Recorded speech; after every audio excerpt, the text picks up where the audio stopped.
Question on Gaza, if you don't mind responding to the reports of Palestinians being shot as they were fleeing northern Gaza.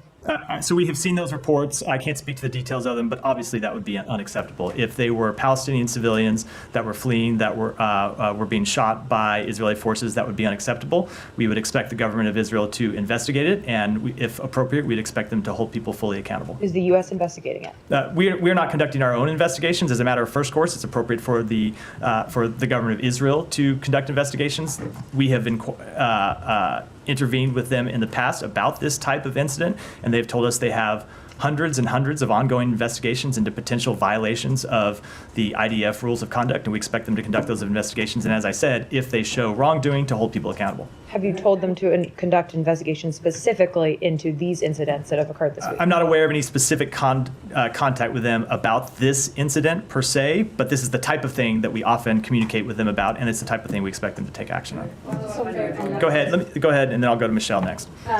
Michelle. Yeah, thank you. I'd like to go back to North Gaza quickly. The World Food Program says that there's been no food entering that part of Gaza since October 1st. Are you worried that the Israelis are laying siege on that part? We are incredibly concerned about the humanitarian situation in all of Gaza, and particularly concerned about the humanitarian situation in North Gaza. And I can tell you it has been the subject of some very urgent discussions between our two governments. We have been making clear to the government of Israel that they have an obligation under international humanitarian law to allow food and water and other needed humanitarian assistance to make it into all parts of Gaza, and we fully expect them to comply with those obligations.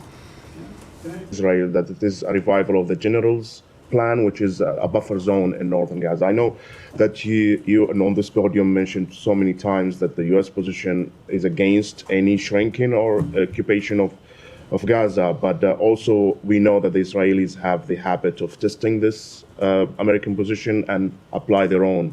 Do you think that you can stop this from happening if the Israelis want to do it? No, we are going to continue to make absolutely clear that it's not just the United States that opposes any occupation of Gaza, any reduction in the size of Gaza, but it is the virtual unanimous opinion of the international community, and we're going to continue to make that clear to them.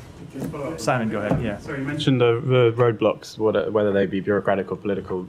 Can you detail, like, what is it that's been holding up aid to northern Gaza? I'm not going to get into it from here. Obviously, I'm speaking generally what you've seen over the past few years, where you've had members of the Israeli cabinet at times that have taken steps. For example, you had members of the Israeli cabinet supporting protests that blocked aid getting in to through Kerem Shalom for a while. You've had bureaucratic hurdles with the government of Israel not always working as well as it should with the various UN agencies, and sometimes logistical hurdles of the same nature.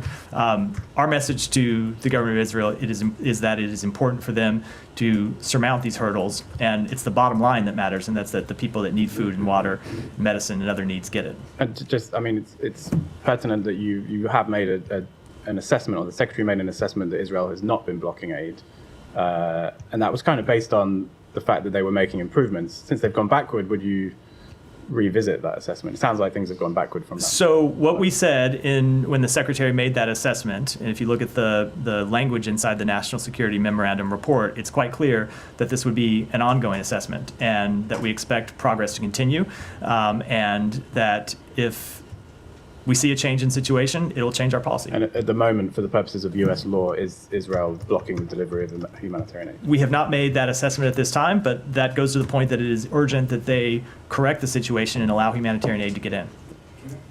Sorry, go ahead. Following up on Kylie's question, on what is happening in northern Gaza and the killing and all this stuff, I think over the past 24 hours, something like 56 Palestinians were killed, according to the Ministry of Health in Gaza. I mean, has this become really, an accepted kind of daily occurrence, or does it warrant, doesn't warrant some sort of an outrage or a whimper saying, you should not? It's absolutely not acceptable. No civilian dying in this conflict is acceptable, and it is why the United States continues to push and advocate for a ceasefire that would bring an end to this conflict. But as you've heard me say before, yes, it takes two parties to agree to a ceasefire, not just one. All right, but what we see, Israel is in control of the area. I mean, they keep going back and so on. Yes, they have asked the hospitals to evacuate or to leave and so on. it just keeps getting repeated and so on. And obviously, going to Ahmed's question on the generalist plan and so on, maybe the plan is to make, northern Gaza a buffer zone, maybe not to allow any kind of medical care to force people out. Well, there's 400,000 people trapped in that area. And that would be absolutely unacceptable. All right. Well, okay, let me ask you a couple of other questions. The Secretary General of the United Nations yesterday, in terms of aid, he said that UNRWA, and those were his words, is indispensable, that you cannot do it without UNRWA. There's absolutely no way to distribute aid without UNRWA. And he said that he reached out, sent a letter to the Israeli Prime Minister telling him that whatever law they pass, would be disastrous, would bring about catastrophe. Do you agree with the Secretary General that UNRWA is essential for the distribution of aid? Yes. Okay, well, that's very good. Thanks. My last question, Matt, is there's talk of that the Arab states reportedly are putting together a region-wide ceasefire or a region-wide solution, that you cannot do it, piecemeal, that you have to do it all together, and that they read out to the U.S. Can you share with us, if there is such a plan or such a proposal, can you share with us some information? So there isn't such a plan or proposal to my awareness. I obviously can't speak to what other countries may or may not be developing on their own, which is not to say that it's happening, but certainly no one has reached out to the United States about such a proposal, and we're not in talks with any countries about such a proposal. Do you agree with the logic or the principle that you must have a region-wide ceasefire or resolution, rather than So we have always wanted to see a ceasefire in Gaza that would get us to the day after the conflict and allow us to rebuild Gaza and reconstruct Gaza and have a political path forward for the Palestinian people. We want to get to a diplomatic resolution in the north. Now, when you talk about region-wide ceasefires, look, that would require Iran to stop its support for terrorist organizations. Obviously, we would welcome Iran stopping its support for terrorist organizations. Haven't seen any indication at all that that's a step they're willing to consider. In fact, quite the contrary, given their record of doing it for years and years and years. All right, but the logic is, you agree with the logic that if you have a region-wide agreement or ceasefire, it would be more enduring? So I cannot speak to a hypothetical proposal that I'm not even sure actually exists in reality. Well, I obviously, we want to see, we would welcome the end of conflict across the region, and we would welcome peace and stability and security across the region.